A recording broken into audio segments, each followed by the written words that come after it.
Here it is, the last of the Holden Commodore highway patrol cars.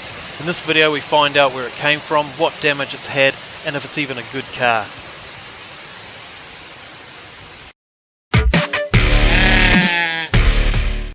So where did it come from? After purchasing this ex-police car, I was lucky enough to find the original vehicle release form stuffed into the passenger door card.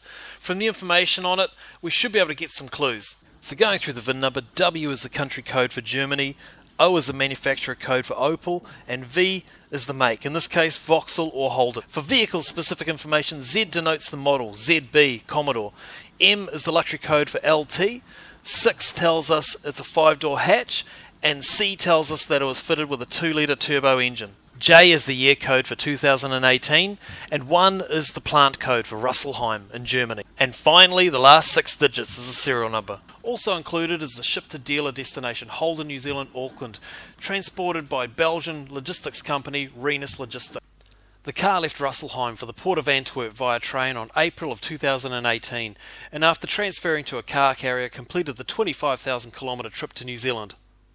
After passing compliance checks in September 2018, it was transported to Wade Engineering for police fit-out in Hamilton, then on to Taupo to be put into service. After only 5 months in service, disaster struck when the car was rammed by a member of the public while in attendance in an accident on a stretch of highway west of Taupo.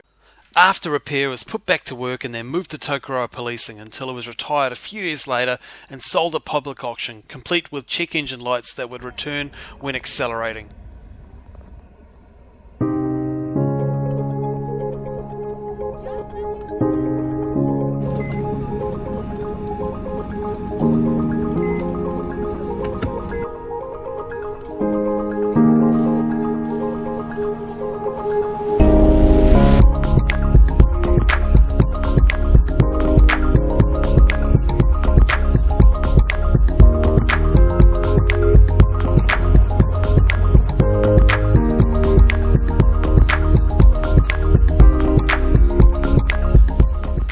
Okay, so it's a bit of a suspect diverter valve, and so if we have a look down here, we've got the air cleaner, then we've got the intake, oopsie, this bolts into the turbo, and then you've got your intercooler, all that sort of jazz, but the diverter valve just sits down here. So what we have to do is first remove this pipe here.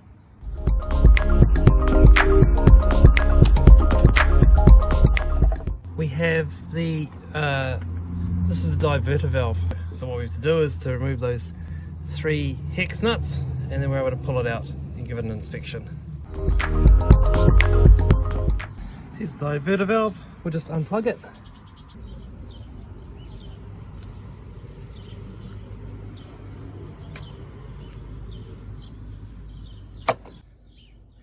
This is the diverter valve. That's weird.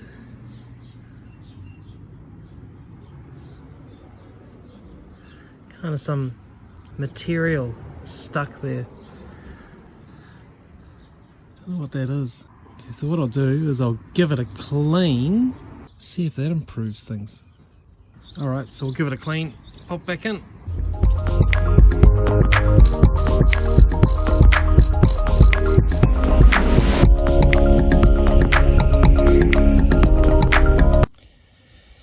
Right, we'll pop it back together. It's nice and clean now. Okay.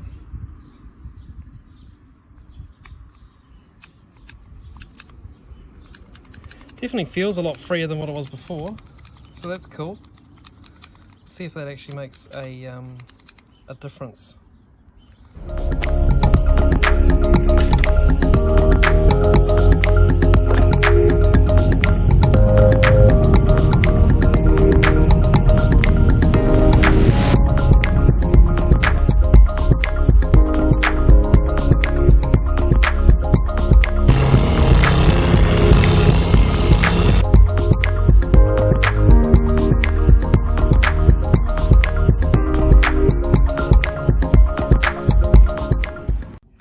So now we've got the sealing taken out of the Commodore. Here are the 2 aerials that we need to address. So they've been disconnected on the outside. We've got some of the wiring here that goes back and some that's been cut. This originally went up in through a grommet. That was for the lights on top of the car. And there's another aerial back here as well, which we need to address.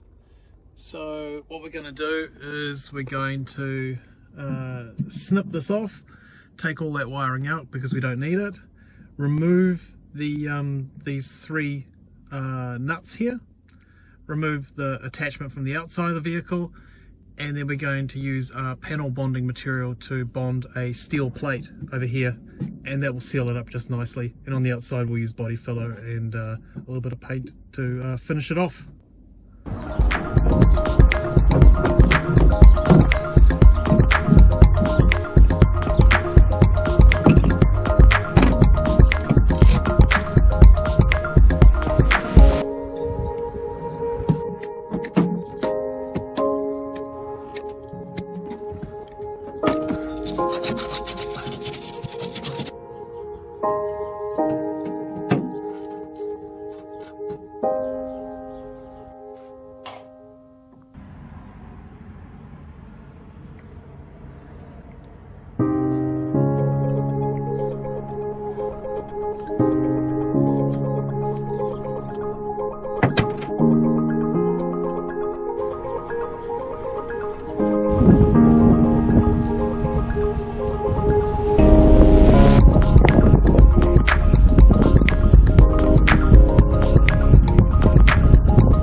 Here's the interior of the ZB. They've kept, it's kind of in line with what the VF was in a little bit with sort of the gauge cluster and things like that. There is Apple CarPlay included, so plug your phone in and off you go. Maps are included, which is kind of cool. They're a little bit sort of nicer with the install on these ones for the cop accessories. There's only a few drill holes here, so it's nothing too major. And if we come down to here, there's 1, 2 there, and that's really about it. Other than actually sort of this hole here behind the gear cluster, which is I assume for some electrical gear to go through. Other than that, there's not a lot of sort of remnants of sort of policedness, I guess. There's this here, which is pretty neat, and on the key ring was a little A. So I guess that's, for the A-class vehicles, they popped that on the board so they knew which vehicles they could use for pursuit and which not. The back seat, pretty spacious. One of the complaints from the police was that there wasn't much headroom in here, so I'll switch.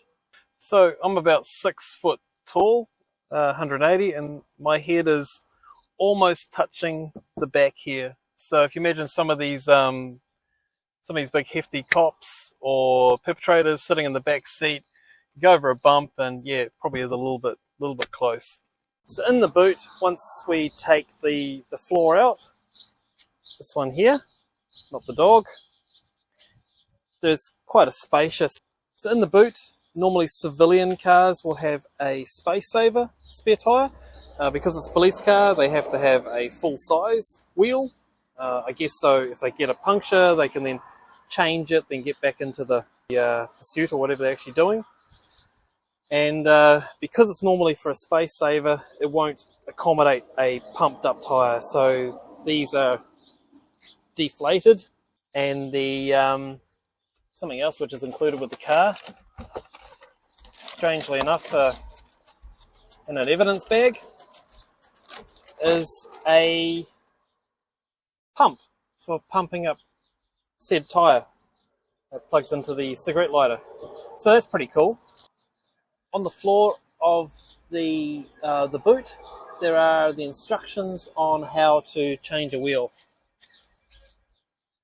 So all the steps included so that anyone in the field will be able to change it out without too much trouble.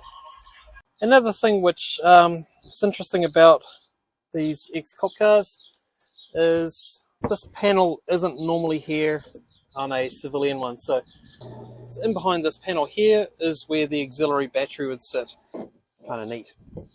Something else that's interesting about these cars is they are front wheel drive and fitted with a 2-litre Ecotec turbo engine, which even after 255,000 Ks is still performing relatively well.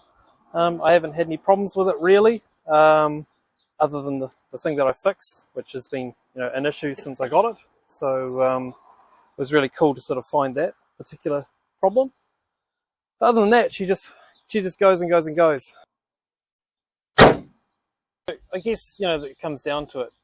Is it worth the money? And at the price I paid for it, yeah, it is. It's a cheap Holden Commodore.